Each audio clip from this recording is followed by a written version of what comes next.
এসেছি কক্সবাজার ফিশারি ঘাটে। তো আমরা বেসিক্যালি সেন্ট মার্টিন যাবো আজ। তো শিপ ছাড়তে বেশ কিছুটা সময় বাকি আছে, সে কারণে আমরা এখানে ফিশারি ঘাট দেখতে। তো ফিশারি ঘাটে আসলে বোঝা যায় যে বাংলাদেশে আসলে সামুদ্রিক কত ধরনের মাছ পাওয়া যায়। আসলে এখানে না আসলে বোঝা যায় না যে আসলে সামুদ্রিক মাছ বলতে আসলে কি মাছ বোঝানো হয়। কত বড় বড় প্রত্যেকটা মাছ। এই যে এখানে দেখতে পাচ্ছি, এই যে এই মাছটাকে বলা হয় কালোচান্দা। এই কালোচান্দা মাছটা খুব মজার একটা মাছ, এবং এই মাছটা কিন্তু ঢাকা শহরে খুব রেয়ার। একদম বড় বড় সুপার শপ ছাড়া পাওয়া যায় না সচরাচর। এগুলো হচ্ছে আইড় মাছের মতো দেখতে। ভাই এই মাছের নামটা কি? রিটা মাছ বলে। আর এই মাছ হচ্ছে কোরাল মাছ। এটা হচ্ছে রেড স্ক্র্যাপার বা লাল কোরাল যেটা, সেটা।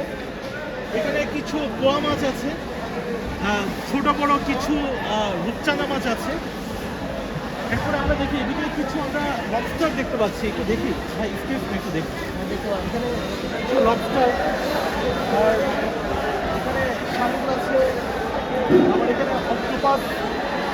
এটা হচ্ছে ঢাকা শহরের রেস্টুরেন্টে খুব জনপ্রিয় অক্টোপাসটা আসলে, যেগুলো আবার এদিকে আছে স্কুইড। এদিকে আমরা এই বড় লবস্টারগুলো দেখি, দেখেন এই লবস্টারের সাইজগুলো দেখেন। এই লবস্টারগুলো এখানে প্রায় অর্ধেক দামে পাওয়া যায়, যেটা ঢাকাতে যদিও পাওয়া যায় এক একটা 4 গুণ 5 গুণ বেশি দামে বিক্রি হয়। তো আপনি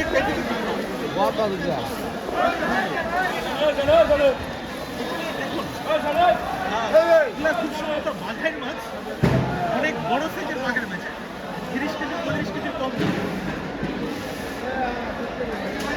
অনেক রকমের মাছ আছে। এটাকে মেবি দেশি স্যামন মাছ বলে। এই যে বড় মাছ যেটা দেখতে পাচ্ছি, এটা হচ্ছে লোকাল স্যামন। কিছুটা হয়তো স্যামনের মধ্যে খেতে আমি একবার অনেক সময় একটা রিলেটিভের বাসায় বেড়াতে গিয়েছিলাম, খেয়েছিলাম, টেস্টটা ভালো। তো সামুদ্রিক মাছ আসলে স্বাস্থ্যের জন্য বেশ উপকারী। প্রচুর সামুদ্রিক মাছে প্রচুর কি বলে ওমেগা ফ্যাট অ্যাসিড এবং গুড কোলেস্টেরল থাকে। এই যে ইলিশগুলো, এটা হচ্ছে মিডিয়াম সাইজের ইলিশ, এক একটা 500 গ্রাম বা তার উপরে। এগুলো ছোট সাইজের। এই যে ইলিশ মাছ, ওদিক দিয়ে অনেক ইলিশ মাছ দেখা যাচ্ছে। আসলে ওদিকে গেলে ইলিশ মাছ দেখতে পাবো। তারপর এখানে টুনা মাছ দেখা যাচ্ছে। এই যে ইলিশ মাছগুলো, এগুলাই কিন্তু ঢাকার বাজারে নদীর ইলিশ বলে অনেক ক্ষেত্রে বিক্রি করে। অবশ্যই আমাদের পদ্মা নদীর যে ইলিশ বা মেঘনা নদীর যে ইলিশ, সেটা খুব সীমিত পর্যায়ে পাওয়া যায়। এই যে কক্সবাজার ফিশারি ঘাটে, এখানে কিন্তু প্রতিদিন ভোরবেলায় জেলেরা হাজার হাজার কেজি বা কয়েকশো টন ইলিশ তারা নিয়ে আসে, এবং এটা পুরো দেখা গেল পুরো দেশে বাজারজাত করা হয় এখানকার ইলিশ। তো আজকে এই পর্যন্ত। থ্যাংক ইউ সবাইকে। কক্সবাজার ফিশারি ঘাট থেকে কক্সবাজার আন্তর্জাতিক বিমানবন্দরের অপোজিটে।